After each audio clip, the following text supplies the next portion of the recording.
मेरे को आमने सामने दोबारा बैठाया जाए तो इस तरह के झूठे केस वो और भी मेरे ऊपर फाइल कर सके, जिससे मेरे को और ज्यादा टॉर्चर किया जाए, और ज्यादा प्रेशराइज किया जाए, और मैं उसका डाइवोर्स ना दूं। मैं आपको ये पूछना चाहती हूँ, मेरी क्या गलती है? मेरी यही गलती है कि पाव दिए है, मैं खुद कमा के खा सकती हूँ, लेकिन मुझे उस राक्षस से छुटकारा चाहिए। मैं आप लोगों से हाथ जोड़ के ये विनती कर रही हूँ कि मुझे न्याय दिलाने में मेरी मदद करें उस राक्षस से। जैसे हम आ रहे थे अभी चुनाव से पहले जैसे इसकी ये हर रोज की बातें बढ़ती गई, मैं दूर रहती, मैं कैंप में रहती थी, सारी चीजें। अब चुनाव से पहले हम चंडीगढ़ से सीएम साहब से मिलके आ रहे थे, हम गाड़ी में थे, और हमारी इतनी बातें, मतलब जैसे वो मेरे को टॉर्चर करता था, सारी चीजें होती थी, मेरे से लिए असहनीय हो गया था। आते टाइम उसने गाड़ी में भी मेरे साथ मारपीट की। जो सबूत मैंने अपने, जो हिसार पुलिस है उसको भी सारे सबूत दिए हुए हैं मेरे साथ मारपीट होने के भी। उसने मेरा गला दबाया और मेरे को मारने की वहां कोशिश की। उसमें भी मैं भीख मांग रही हूँ कि मुझे छोड़ दे। तुम इसलिए मेरे को टॉर्चर कर रहे हो कि मैं शर्म के मारे, मेरी माँ बाप की इज्जत के मारे तेरे से भी मैं डाइवोर्स नहीं ले सकती, इसलिए तुम मेरे को इतना ज्यादा टॉर्चर कर रहे हो। तो फिर उसने मेरे को छोड़ा नहीं और मेरे को वो टॉर्चर करता रहा। फिर उसके बाद जैसे मेरे मामा जी आते, वो एकदम से बातें बदल जाता है और वो फिर मेरे को दबाव बनाता है। वो ऐसा इंसान है, बोलते बोलते एकदम से चेंज हो जाता है, इतना साइको आदमी है वो। मुझे पता है कि एक बार जब उसको रोने के लिए बोल दिया जाए, जब भी वो रो देगा। जब उसको उसे रोते रोते हंसने के लिए बोल दे, रो के हंसता रहता है। मेरे को मार मार के वो आदमी हंसता था। मुझे नहीं पता, मुझे नहीं लगता कि कोई नॉर्मल इंसान किसी को दर्द देके खुश होता होगा। मुझे नहीं लगता कोई, क्योंकि नॉर्मल इंसान किसी के दुख में दुखी होता है, सुखी नहीं होता है, हंसता नहीं है। वो मेरे को मार मार के हंसता था। तो चुनाव से पहले जो चंडीगढ़ से हम आ रहे थे, उसने मारपीट की, मैंने जाने से घर वालों को सख्त मना कर दिया था।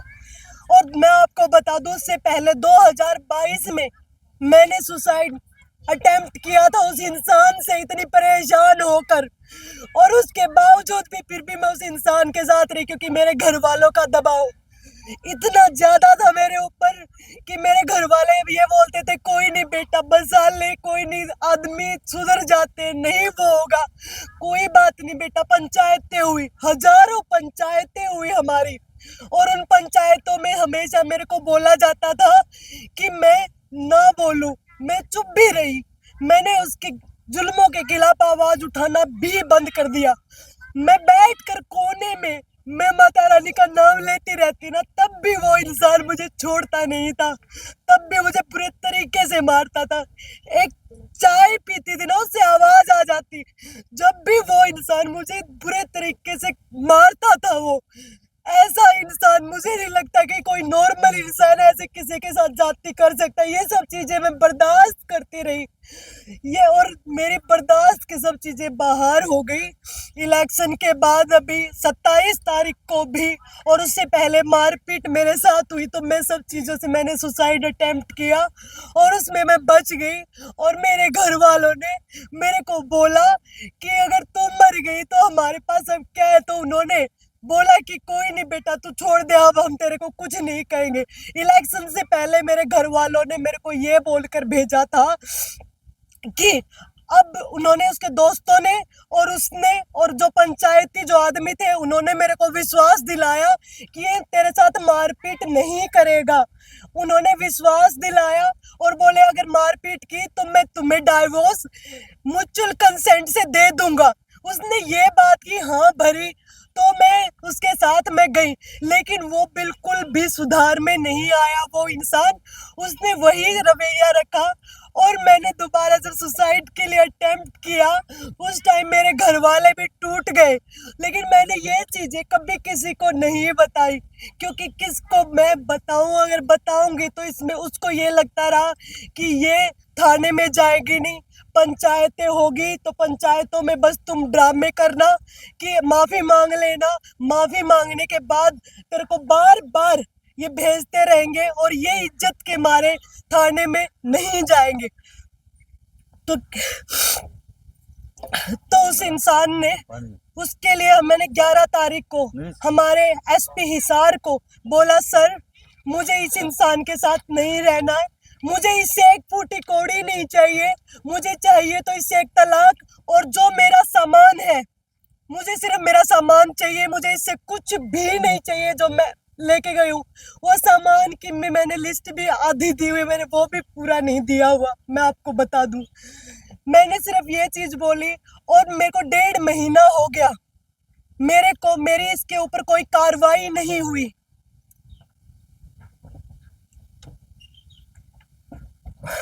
और उसके बावजूद पुलिस ने 15 तारीख को अभी मेरे ऊपर दबाव, मेरे को बताया नहीं कि वहां दीपक हुड्डा आने वाला है। दीपक हुड्डा ने प्लान किया, इसमें कुछ उच्च पुलिस अधिकारी शामिल है इस साजिश में। उनके साथ उन्होंने मिलकर मेरे को ये नहीं बताया कि दीपक हुड्डा वहां आया हुआ है। उन्होंने मेरे को डॉक्यूमेंट्स के बहाने वहां पे बुलाया, जबकि मैंने सारी सब चीजें दे चुकी थी मैं। और फिर वहां बुलाकर मैंने उनको ये बताया था कि जब दीपक हुड्डा मेरे सामने आता है, मेरी तबीयत, वो मेरे को बोलता है कुछ, मैं उसकी आवाज सुनती हूँ तो मैं इतनी ज्यादा परेशान हो चुकी हूँ, मैं इतनी डिप्रेशन में हूँ कि मेरे को पैनिक अटैक्स आते हैं।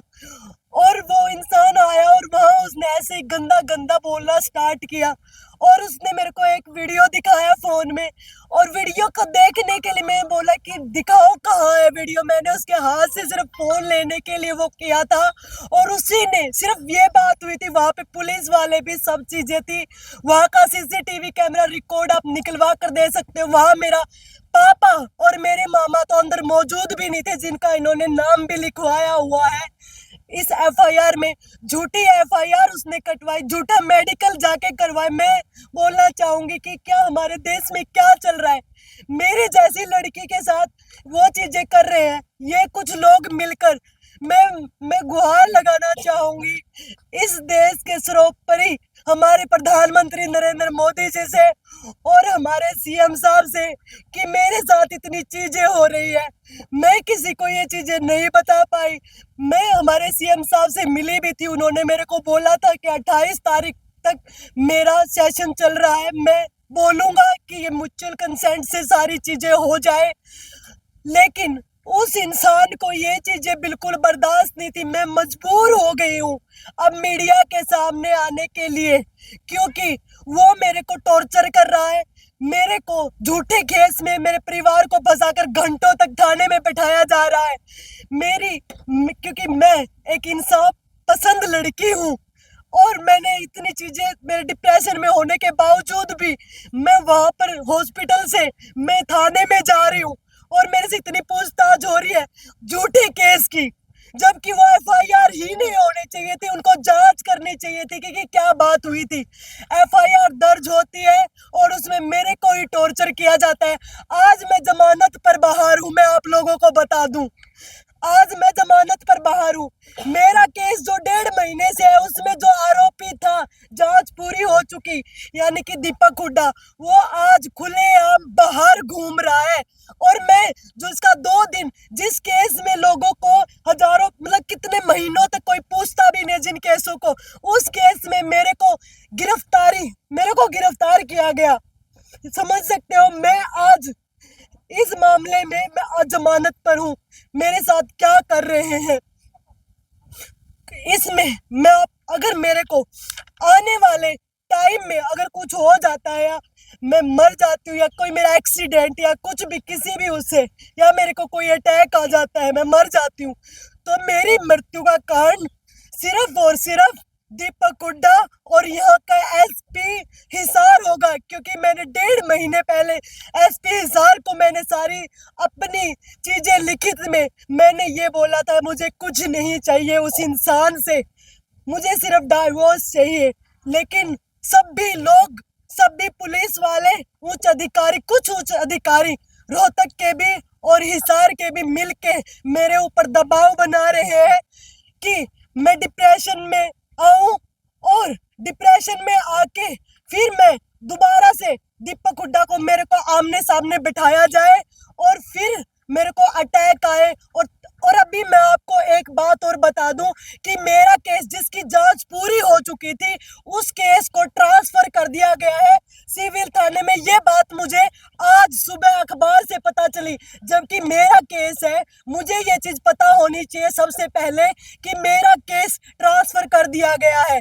इस बात का मुझे पता चला अखबार से। तो आप सोच सकते हैं कि क्या मिली भगत चल रही है। जिस केस की जांच हो चुकी थी उसको ट्रांसफर कर दिया गया है और ट्रांसफर करने के साथ में इस केस को लंबा खींचा जा रहा है ताकि मैं दबाव में आऊं और झूठा केस के दबाव में आऊं और मेरे को पैनिक अटैक आए और दीपक को जब आमने सामने दोबारा दीपक को और मेरे को आमने सामने दोबारा बैठाया जाए तो इस तरह के झूठे केस वो और भी मेरे ऊपर फाइल कर सके, जिससे मेरे को और ज्यादा टॉर्चर किया जाए, और ज्यादा प्रेशराइज किया जाए और मैं उसका डाइवोर्स ना दूं।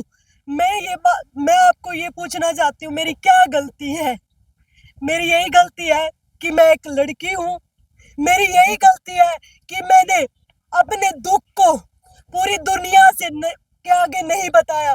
मेरी यही गलती है कि एक लड़की होके मैं रोते हुए कैमरे पे कभी आई नहीं, और वो लड़का होके ड्रामे करके लोगों के सामने वो ड्रामे कर रहा है और उसको आप ये ऐसे जज करते हो। मैं लड़की होकर अगर आपको रो के नहीं दिखा रही, अपने दुख नहीं बता रही, तो इसका मतलब ये नहीं है कि मैं दुखी नहीं हूँ। मैं भी दुखी हूँ। मैं हमेशा सीखा है कि मुझे दुनिया के सामने रोने से में से कुछ नहीं मिलने वाला। मुझे दुख होता है तो मैं रोती हूँ, तो मेरी महामाई भगवती के सामने, किसी के सामने नहीं रोती हूँ मैं। और मैंने हमेशा किसी को अपने दुख नहीं बताए। मेरा यही ठीक है। स्वीटी जी, आप क्या क्या चाहते क्या है आप? बेटा मेरा गुनाह ये है कि मैंने एक अंधे आदमी के सामने अंधा विश्वास किया। रुक ले, पानी पी के और आराम से जवाब दे दे, कोई बात नहीं, कोई ऐसी बात नहीं है, बता दो जैसे पूछ रहे हैं। नहीं, मेरी गलती बताओ। मैंने उस आदमी के ऊपर अंधा विश्वास किया, यही गलती है।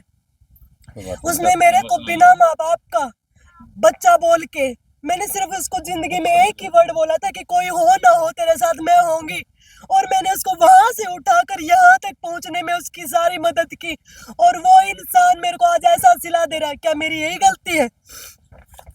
अब आप क्या चाहते हैं आप? मैं ये चाहती हूँ कि दीपक हुड्डा जो मेरे पति देव है उससे अलग मुझे जल्दी से जल्दी डाइवोर्स दिया जाए। मैं उससे कुछ एक पैसा भी नहीं मांग रही हूँ, मुझे न्याय मिले। मेरी गलती यही है कि मैंने मेरे खिलाफ हुए जुल्मों के खिलाफ आवाज उठाई, और बस मैं उससे मैंने अपने एविडेंस कोर्ट में भी दे दिए हैं। 13 तारीख को मैंने कोर्ट में अपना मेरे जो डाइवोर्स का केस भी फाइल कर दिया है, और वो इंसान मेरे को प्रेशराइज कर रहा है कि मैं डाइवोर्स ना लूं और इनके खिलाफ ना बोलूं। मैं चाहती हूं कि मेरे खिलाफ जो जुर्म हुआ है उसका बदला, तो क्योंकि मैं स्ट्रांगली कर्मा बिलीवर भगवती महामाई अपने आप ले लेगी, लेकिन मुझे उस राक्षस से छुटकारा चाहिए। मुझे उससे एक पैसा नहीं चाहिए, क्योंकि मैं भिखारी नहीं हूँ। महामाई ने मुझे हाथ पाँव दिए हैं, मैं खुद कमा के खा सकती हूँ, लेकिन मुझे उस राक्षस से छुटकारा चाहिए। मैं आप लोगों से हाथ जोड़ के ये विनती कर रही हूँ कि मुझे न्याय दिलाने में मेरी मदद करे, उस राक्षस से मेरा पीछा छुड़वाने के लिए मदद करे, ताकि मुझे डाइवोर्स वो जल्दी से जल्दी दे दे, और मुझे पुलिस द्वारा जो टॉर्चर किया जा रहा है वो मेरे को टॉर्चर ना किया जाए, क्योंकि मैंने किसी से कुछ नहीं मांगा है। मैंने सिर्फ मांगा है तो एक डाइवोर्स मांगा है, वो भी परेशान होकर।